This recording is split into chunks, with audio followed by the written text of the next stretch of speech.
hold button 1, switch on. First mode, brightness, button 1,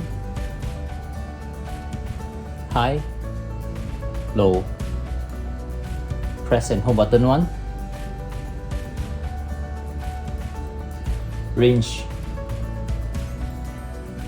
1 to 1, 1/10, 1/100, 1/1000, and 1/10,000. Okay, 1 to 1. Press and hold button 1. Number 3, interval. 1 second, refresh rate. 2 second, refresh rate. 3 second, 4 second, refresh rate. 5 second, refresh rate.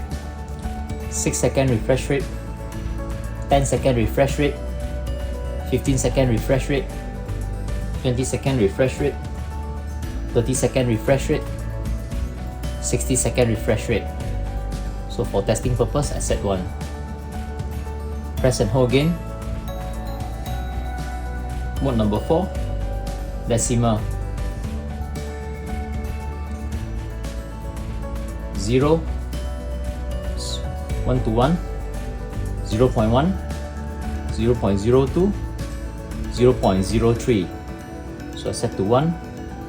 Press and hold button 1. Number 5, MPM, PPM. This only apply for 2-feet display panels. After setting, press and hold. So this is the MPM. So I can see that to trigger the MPM input. Thank you for watching.